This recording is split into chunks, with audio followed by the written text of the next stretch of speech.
Can't believe everything everybody's saying to me on the internet. I need to go see for myself. What I saw online, I did not like. And I know a lot of people that have gone. So many people have gone. And they've come back alive. Come back fine. And isn't Gaza in Israel? Ain't it all on the same continent? The same little piece of land? Hey everyone, it's David, producer for The Benjamin Dixon Show, and Like It or Not. So I want to discuss Israel, Gaza, information, propaganda, things that are floating around, and being aware of how you come across it. It may seem kind of random, so you may ask why. Well, overnight, comedian Tiffany Haddish posted a video from a commercial flight and said she was on her way to Israel. She said she wants to see for herself what's going on. She said she's seen things being posted and said and shown online, and she doesn't like it. But she also questions if she should believe it. Seems straightforward, and seems like something that's understandable, relatable. There's a lot of BS out there, propaganda. But you have to hear where she's going and her level of understanding and anticipation, what she's expecting when she gets there. Take a look. On my way to Tel Aviv, then to Jerusalem, then I'm going to the Dead Sea and go and get me some. Gonna have some fun, yeah, it's gonna be great. Then I'm gonna learn about the politics. Hey, see, I feel like I can't believe everything I see on the internet. Can't believe everything everybody's saying to me on the internet. I need to go see for myself. I'm one of those people. I'm gonna go see all of it. I'm gonna ask questions, see with my own eyes. Tel Aviv, Jerusalem, and the Dead Sea. Let's start there.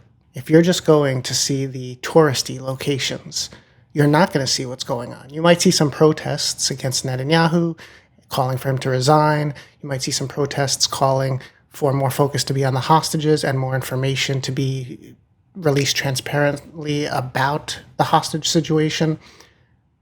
But that's about all you're going to see. Otherwise, there's a wall. People don't really see what's going on in Gaza, and Gaza doesn't really see inside of Israel. She didn't mention going to the West Bank or going to Gaza, but she wouldn't be allowed into Gaza. And in the West Bank, most of it is currently inaccessible because there's been a curfew in place and a lockdown in place since after October 7th. So if she's going to try to understand the situation, but she's not going to even try and see if she can gain access, she's not going to experience the harsh policies in place so if she's going to try to see if what she's seeing online is true, going to tourist spots doesn't do it. That's not going to achieve anything. But there's something else that she said that is really bothersome.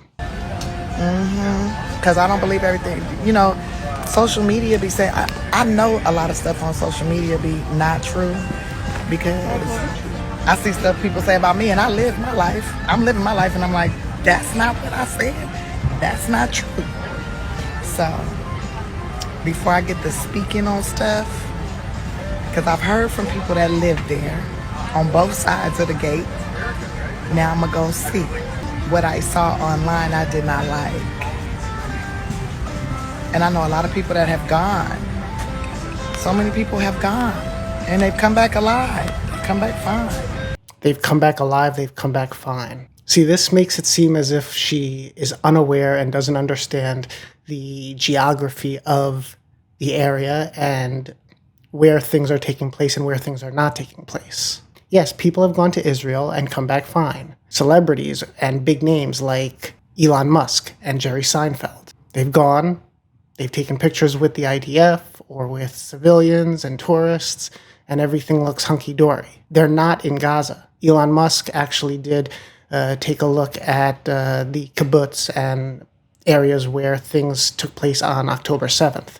But he didn't see the Gaza side. He only got to see what Israel wanted him to see. So yeah, you can get on a flight and go to Israel, and you'll be safe. If you go into Gaza, there's no safety at all, no matter where you are in Gaza. And in the West Bank, there's raids and crackdowns. But if you're just going to Tel Aviv and Jerusalem and the Dead Sea. Do you think that's all that is in Israel? And do you think that you're going to get to see the reality of how Palestinians are treated and live and what they live under? Then you're really not informed at all on what you should expect to see. It doesn't even seem like Haddish has actually read up at all or gotten a basic idea of what the dynamics, the situation, and where she can visit and where she can't in order to try to have an expectation. She said she's seeing plenty of things online that she doesn't like, but she doesn't know if she should believe. But the places she's saying she's going to go are not where the killing, the genocide, the famine, and the all-around humanitarian crisis is going on. So unless she has some kind of connection,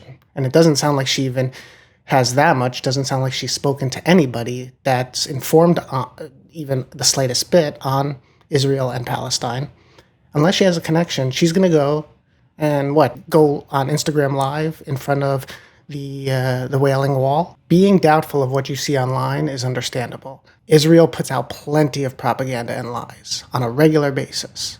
And there's a lot of misinformation coming from certain people on the Palestinian side.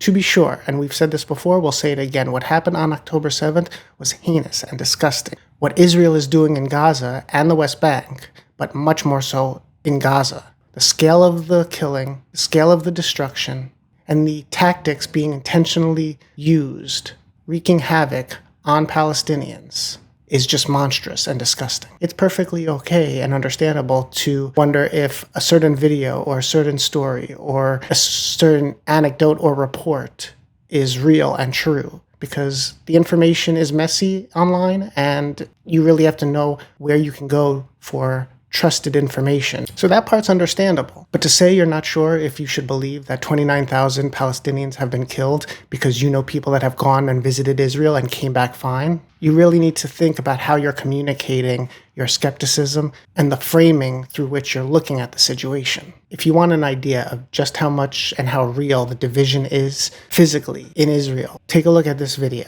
before October 7th. I'm in Hebron and I've just been told about a wall. So this gate locks about 40 Palestinian families in, and it actually locks at certain times where they can't come out. And this actual side of the road that I'm walking on, Palestinians can't come. There's actually a bus stop over behind me and the Palestinians aren't allowed to take it. I can take it. The Palestinians can't take it. It's complete racism. You can see the heavily guarded stuff for the Palestinians. So I wonder who's protecting who. They all seem so worried about the Palestinians. There's nothing to worry about. It's terrible. Or take it from Ta-Nehisi Coates, who spoke to Democracy Now! Again, he went before October 7th, but he traveled the West Bank, and I believe he traveled Gaza. And here's just a little bit of what he had to say. And we were driving out of East Jerusalem into the West Bank, and you could see the settlements, and they would point out the settlements. And it suddenly dawned on me that I was in a region of the world where some people could vote and some people could not. And that was obviously very, very familiar to me. I got to Hebron and we got out as a group of writers and we were given a tour by a Palestinian guide. And we got to a certain street and he said to us, I can't walk down this street. If you want to continue, you have to continue without me. I was walking to try to get to the vendor, and I was stopped at a checkpoint. Checkpoints all through the city. Checkpoints obviously all through the West Bank. Your mobility is completely inhibited, and the mobility of the Palestinians is totally inhibited. And an Israeli guard stepped out, probably about the age of my son, and he said to me, "What's your religion, bro?" And I said, "Well, I'm not really religious." And he said, "Come on, stop messing around. What is your religion?" And it became clear to me that unless I professed my religion and the right religion, I wasn't going to be allowed to walk forward. And I said, my grandmother was a Christian. And then he allowed me to pass. Your right to the water is inhibited, where your right to housing is inhibited, and it's all inhibited based on ethnicity. Or take it from former President Jimmy Carter, who spoke with Democracy Now! As well years ago and described the situation. The word apartheid is exactly accurate. This is an area that's occupied by two powers. they're now completely separated. The Palestinians can't even ride on the same roads that the Israelis have created or built in Palestinian territory. The Israelis never see a Palestinian except their Israeli soldiers. The Palestinians never see an Israeli except at a distance, except the Israeli soldiers.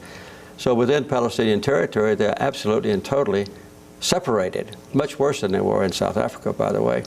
And the other thing is, the other definition of apartheid is one side dominates the other, and the Israelis completely dominate the life of the Palestinian people. So if Tiffany Haddish wants to get a real idea and experience what's going on for herself, she needs to get in touch with organizations that can actually show her at least the accessible areas that would give her even the slightest idea of what is really going on. Don't take a trip to the common areas that tourists go, the historical areas that aren't being attacked and destroyed and demolished. Because Israel is two different worlds, two different environments. Anyway, let us know what you think in the comments. How did you receive Tiffany Haddish's message, and what did you think of it? Don't forget to like, share, and subscribe. Hit the notification bell. And as always, we'll be back.